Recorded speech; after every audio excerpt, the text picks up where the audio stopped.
Muy buenas tardes, gracias por estar presentes en la reunión. Ya estamos empezando la clase con un buen número de estudiantes y creo que se irán uniendo algunos más en el transcurso de la misma y vamos a empezar repasando un poquito lo que habíamos hecho en nuestra última clase.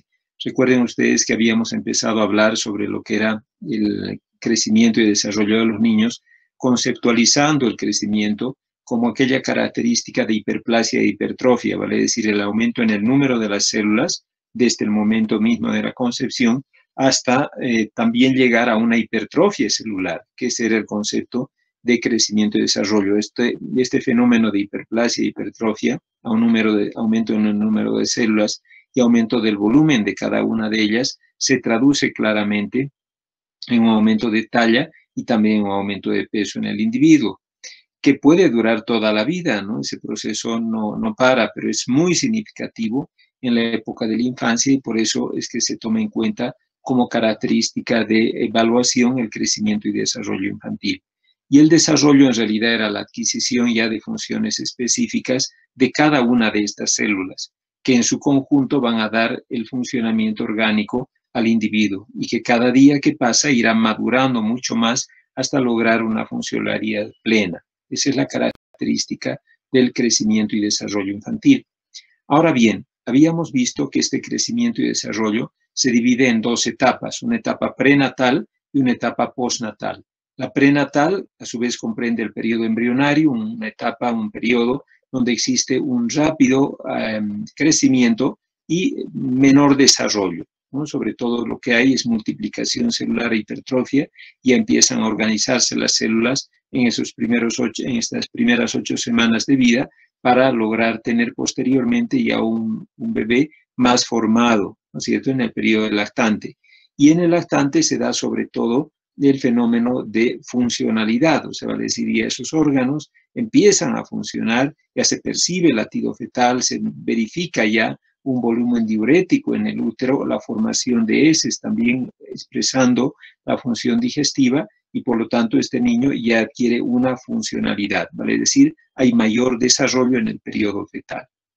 Sin embargo, esto no implica de que el recién nacido en cualquier etapa de la etapa prenatal pueda nacer, porque hay momentos en que todavía el grado de madurez es tal que lo hace inviable, ¿no es cierto? En ese sentido, lo habitual es de que el niño nazca a partir de las 38 semanas en promedio, hasta 37, hasta las 41 semanas. Ese es un recién nacido a término, ¿no es cierto? Y decíamos que es viable a partir de las 24 semanas.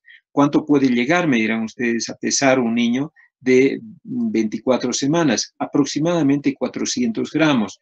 Y ese es en este momento el límite de la viabilidad.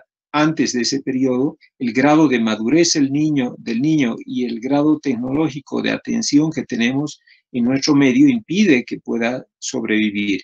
Y en la mayor parte de los lugares, ¿no? No puede sobrevivir un niño más pequeñín que de 24 semanas. Ahora bien, en el periodo postnatal también lo habíamos dividido en distintas etapas. Primero está la primera infancia, que se extiende desde el nacimiento mismo hasta los 3 años de edad. En esta etapa lo que tenemos es un rápido crecimiento, pero es a su vez regresivo.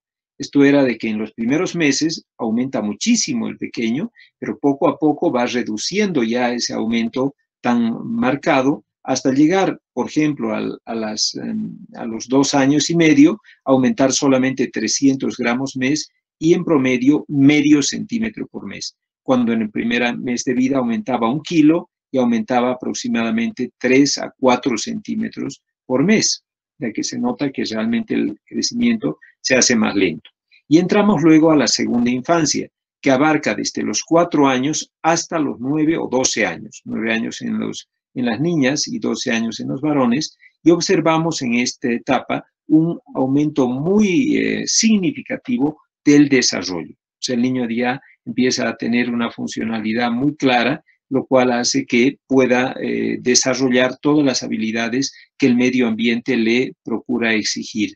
O sea que esa característica nos da la segunda infancia.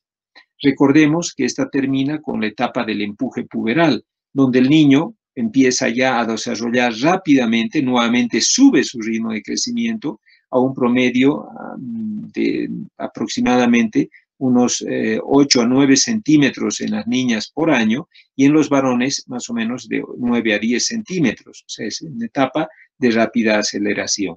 Y ahí es donde habíamos quedado para la comprensión del crecimiento y desarrollo de nuestros pequeños. Ahora bien, voy a compartir con ustedes la pantalla para que puedan observar justamente lo que sigue después del crecimiento y el desarrollo infantil.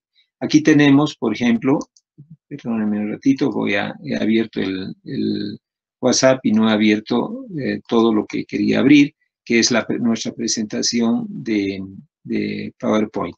Bien, les decía en consecuencia que en este periodo lo que vamos a ver, en la etapa, estoy hablando del empuje puberal, es que lo que se da en forma más significativa es evidentemente una característica de cambios físicos. Nuestros cambios físicos se relacionan con el inicio de la actividad hormonal de nuestros pequeños, vale decir, empieza a secretarse ya o activarse el eje hipotálamo hipófiso gonadal y el niño empieza a adquirir los caracteres sexuales secundarios y acelera su crecimiento. Esto tiene variabilidad en relación, por supuesto, a el género, pero también a las características personales y las influencias medioambientales. ¿A qué se refiere? Que dependiendo de su característica genética, también el niño y la niña van a madurar. Y también dependiendo de dónde el ambiente se desarrolla, también va a madurar de una u otra manera. ¿A qué me refiero? Si tenemos, por ejemplo, una mujer, una mamá, que tuvo sus primeros cambios puberales a los 9 años, probablemente su hija tenga cambios puberales en similar edad. O sea, eso es una influencia claramente genética, ¿no es cierto? La herencia de la madre le permite a la niña tener un cambio puberal muy relacionado al cambio que tuvo su propia madre en su niñez, hasta llegar a esta etapa de empuje puberal. Y lo mismo ocurre en el varón. El varón tendrá los cambios en relación a los cambios puberales, a la edad de los cambios puberales de su padre.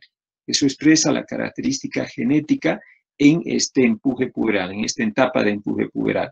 Pero les decía, también depende de los factores medioambientales. ¿Por qué? Por ejemplo, si una niña crece y se desarrolla en un lugar de baja altitud y un clima más cálido, por ejemplo, Santa Cruz, su cambio puberal puede ser más pronto, más temprano, de una niña que ha nacido, por ejemplo, en Sucre o en Potosí o en La Paz o en Oruro, donde hay mayor altitud y también un clima más bajo. O sea que todo eso, el factor medioambiental, también va a influir en ese crecimiento. Y termina este periodo con la detención del crecimiento, que se da en promedio a los 19 años en los varones y a los 17 años en las niñas, donde observamos en la imagen que vemos en la pantalla y en la imagen radiológica que ya desaparece la línea de crecimiento. Esta característica de diferenciación entre la zona epifisiaria y diafisiaria desaparece para convertirse en un solo hueso donde ya no existe posibilidades de crecer.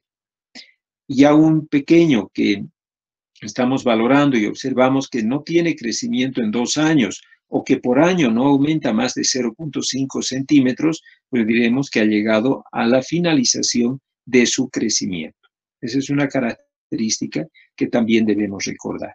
Ya comentábamos un poquito antes de que la adolescencia y cada periodo también tiene influencias genéticas, pero también hay otras influencias. Entonces, ¿qué factores van a influir en el crecimiento y desarrollo? Como ven ustedes, son múltiples factores. Hay factores que se denominan determinantes y otros se denominan reguladores. Los factores, el factor determinante fundamental es el factor genético, que tiene expresiones distintas en dependencia de si es una etapa prenatal o postnatal. Tenemos un niño que va a nacer. En este momento está en la semana 40 y ya la mamá está en trabajo de parto. Y entendemos que nace el pequeño y tiene un peso promedio de 3,300, es un excelente peso para la edad, para el recién nacido, y una talla de 50 centímetros. Excelente tamaño también. ¿Qué ha ocurrido en ese periodo? Este niño ha recibido un 50% de herencia genética de peso y talla al momento de nacer, el 50%, y el otro porcentaje, el otro 50%, ha obedecido a factores ya reguladores. Me refiero al ambiente intrauterino en que se encontraba, por ejemplo, ambiente materno, ambiente uteroplacentario y también características fetales que le permiten, vale decir, funcionamiento hormonal, capacidad digestiva, de asimilación de los alimentos, etcétera, que le permite expresar su potencial genético en forma adecuada. Por lo tanto, el otro 50% que ha permitido que crezca bien este pequeño está relacionado con ese medio ambiente favorable. Pero ¿qué pasa si existe otro niño que tiene padres de tamaño medio y peso medio también, y resulta que durante la gestación la mamá ha tenido un problema de diabetes gestacional, ha desarrollado una diabetes muy significativa con muy mal control? Pues el medio ambiente que está recibiendo este pequeño ha sido muy desfavorable, lo cual va a impedir que desarrolle su verdadera potencialidad de crecimiento. Y si bien la genética le podría haber dado el 50% de esa potencialidad, los factores reguladores han impedido que el niño crezca y nazca con un peso y talla adecuados. Por lo tanto, si bien genéticamente él recibía una buena influencia, pues lo medioambiental ha contribuido a que a su nacimiento no se vea como podría verse si hubiera habido un ambiente intrauterino favorable. A eso se refiere esa relación entre lo genético, que es determinante, y lo regulador, que es el medio ambiente. En ese comprender de medio ambiente también estamos hablando, por supuesto, de la nutrición postnatal y de los factores hormonales, ¿no?, que van a ser muy importantes en la vida postnatal. Sin embargo,